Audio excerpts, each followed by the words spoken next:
பாபா ஓர் கருணாலயம், பாதம்தான் கமலாலயம். பாபா ஓர் கருணாலயம், பாதம்தான் கமலாலயம். சாயப்பா உறவுகள் அனைவருக்கும் வணக்கம். சாயப்பா மேல் நம்பிக்கை வைத்து அவரை நினைத்துக் கொண்டிருக்கும் உங்கள் அனைவரின் வேண்டுதலையும் சாயப்பா நிறைவேற்றுவார். நல்லதையே நினைப்போம், நல்லதே நடக்கும் என்றும் சாயப்பாவின் அருள் உங்களுக்கு இருக்கும். நம் மனதிற்கு இதமான சாயப்பாவின் இன்றைய அருள்மொழியை கேட்போமா? அன்பு குழந்தையே, இதுவரை பட்ட கஷ்டங்கள் மறையப் போகிறது. இனி உன் வாழ்க்கை சந்தோஷமாக மாறும். மிகப்பெரிய ராஜயோகம் உன்னை நோக்கி வருகிறது. அதை பயன்படுத்திக் கொள். நீ விரும்பும் வாழ்க்கையை வாழப் போகிறாய். அதனால் மற்றவர்களை பற்றிய எண்ணங்களை விடு.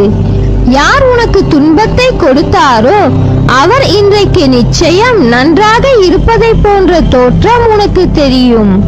அதை பார்த்து கெட்டதை செய்கிற அனைவரும் நன்றாக இருக்கிறார்கள், நல்லதையே செய்கிற நான் கஷ்டப்படுகிறேன் என எரிச்சலோ கவலையோ படாதே. அவர்கள் காலையில் பூத்து மாலையில் வாடும் பூவை போன்றவர்கள். இப்போது உள்ள மேன்மையிலிருந்து விரைந்து கீழே தள்ளப்படுவார்கள். ஆனால் நீயோ விருட்சத்தை போன்றவர்.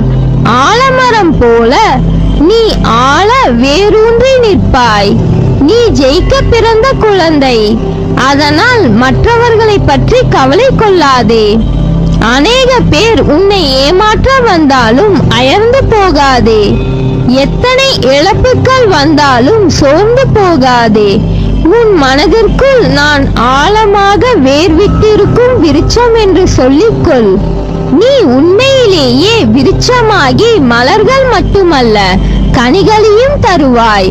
அதன் மூலம் வருகிற நன்மை பலருக்கு பயனாக இருக்கும்.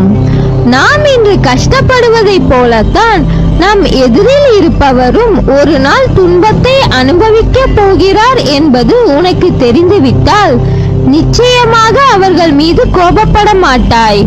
அவர்களுக்காக நிச்சயம் பரிதாபப்படுவாய்.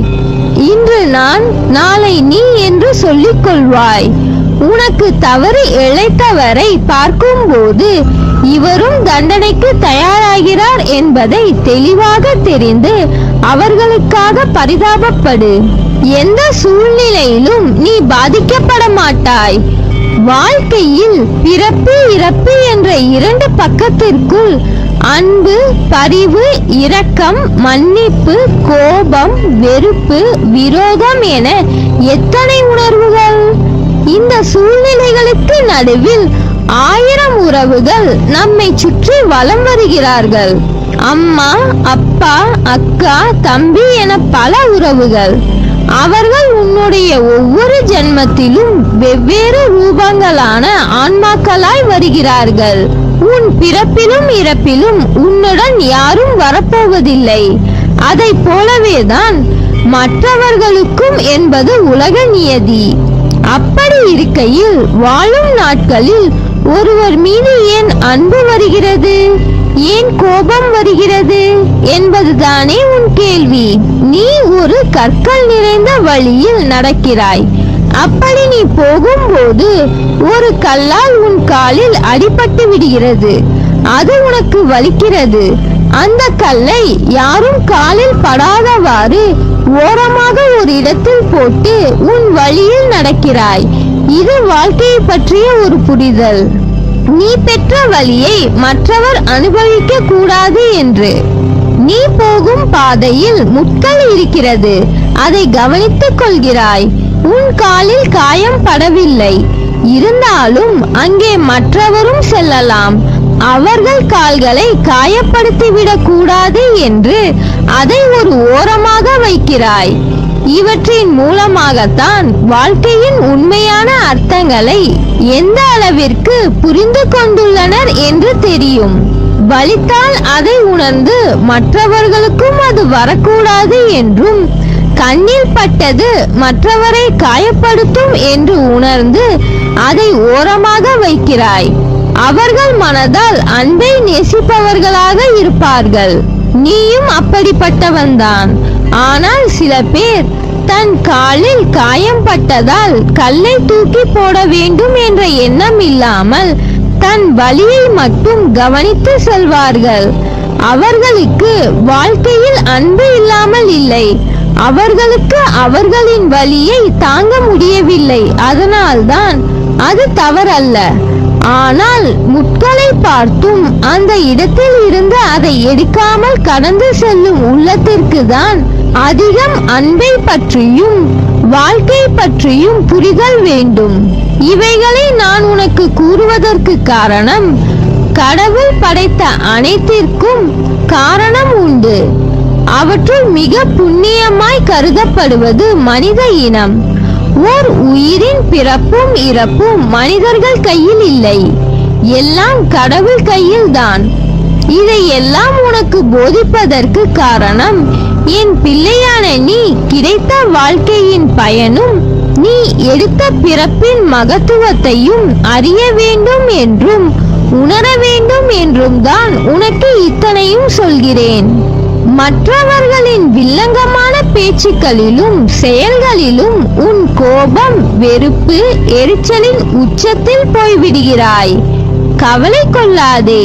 உன் மனதில் சில விஷயங்களில் இன்னும் தெளிவு தேவைப்படுகிறது. பக்குவம் அடைய வேண்டியதாய் இருக்கிறது. அதை நீ கற்க வேண்டும் என்பதற்கே இந்த நிகழ்வு. அமைதியாய் சுமூகமான முறையில் ஒரு விஷயத்தை கையாளும் பண்பு என்பது அறிவுடைமையில் விளங்கும் சிறந்த பண்பாகும். என் பிள்ளை, நீ பிறவியிலேயே அறிவார்ந்த ஆன்மா. இதனை நீ தெரிந்து கொள்வதற்கு கணக்கு இல்லை. ஒவ்வொரு நிமிடம் மற்ற மனிதர்களிடத்தில் நாம் பயிலும் கல்வியே ஒருவரை அறிவுடைமையிலும் நற்பண்பிலும் சிறந்து விளங்கச் செய்யும். அதை உனக்கு போதிப்பதற்கே இந்த சூழ்நிலைகள். ஒரு பாத்திரத்தை நீ தண்ணீரில் அழுத்தினால் அது கீழே செல்வது போன்று இருக்கும். ஆனால் மறுபடியும் 2 மடங்கு மேலோங்கச் செய்யும். அதுவே அதை தண்ணீரில் விட்டுவிட்டு அழுத்தாமல் வைத்துப்பார். அது குறிப்பிட்ட அளவு தண்ணீர் வந்தவுடன் தானாகவே கீழே சென்றுவிடும். அதை போலத்தான் உன் சூழ்நிலைகள். அதை புரிந்து கொண்டு செயல்படு. தேவையில்லாமல் மனதை பாரமாக்காதே. மனம் அமைதியாவதற்கு சூழ்நிலைகள் உருவாகாது. நீதான் அதை அமைதிப்படுத்திக் கொள்ள வேண்டும். கோபத்தில் கத்தி பேசவும் செய்யலாம். அமைதியாகவும் எதற்கும் செவி கொடுக்காமலும் செல்லலாம். எது உனக்கு நல்லது என்று யோசித்துப் பார். உன் மனதில் இருக்கும் அனைத்தும் நான் அறிவேன். உன் எண்ண ஓட்டம் என்பது என்னிடம் வந்து அதற்கு பிறகுதான் அது உன்னை வந்து சேரும். அப்புறம் ஏன் சாயப்பா சில நேரம் எனக்கு குதர்க்கமான எண்ணங்கள் தோன்றுகிறது? நான் இவ்வாறு யோசிக்கும் குணம் கொண்டவர் இல்லையே. பிறகு ஏன் என் மனமானது எப்படி மாட்டு வண்டியில் இருந்து அச்சாணி விழுந்தால் வண்டி தறிகெட்டு அடங்காமல் ஓடுகிறதோ அதுபோல் என் எண்ணங்கள் இங்கும் அங்கும் திசை மாறுகின்றது என்பதுதானே உன் கவலை? அந்த அச்சாணி முறிவதற்கு முன்னரே நீ சுதாரித்தால் உன் வாழ்க்கை என்னும் பயணம் சுகமாகி இருக்கும். வாழ்க்கையில் ஒன்றை நன்றாக புரிந்து கொள். ஓடும் தண்ணீரில் நீந்தலாம். ஆனால் அந்த தண்ணீர் காட்டாற்று வெள்ளம் போல் இருந்தால் அது கண் இமைக்கும் நேரத்தில் அடித்து சென்றுவிடும். நீ சுதாரித்தால் மட்டுமே உன் எண்ணங்களின் நிலை அறிந்து பிறகுதான் நீ நிதானத்தில் செயல்படுகிறாயா அல்லது சந்தர்ப்பம் உன்னை இப்படி தேவையில்லாமல் யோசிக்க வைக்கின்றதா என்று தெரிந்து கொள்ள முடியும். இன்று உன் சாயப்பா உன் மனதில் இருந்து உன் போக்கை ஒரு நொடியில் மாற்றியதை உணர்ந்தாயல்லவா? அதே போல் என்னை நம்பு. உன் வாழ்க்கைக்கு தேவையானதை எடுத்துரைத்து பக்கபலமாய் இருப்பேன். உன்னை விட்டு நான் விலகுவதும் இல்லை, உன்னை விலகி போகும்படி நான் செய்வதும் இல்லை. உன் அம்மாவாக அப்பாவாக உன்னை என் நெஞ்சில் வைத்து காப்பேன். எதற்கும் பயப்படாதே, கலங்காதே. உன்னில் நிச்சயம் வெற்றி என்ற தீபத்தை நான் ஏற்றுவேன். நீ உன்னில் பார்க்கும் அனைத்துமாய் அகிலத்தின் ரூபமாய் உனக்கு நான் இருப்பேன். நல்லதே நடக்கும். நீ என் பரிபூர்ண அருளும் ஆசீர்வாதமும் அன்பும் பெற்ற என் செல்ல பிள்ளை.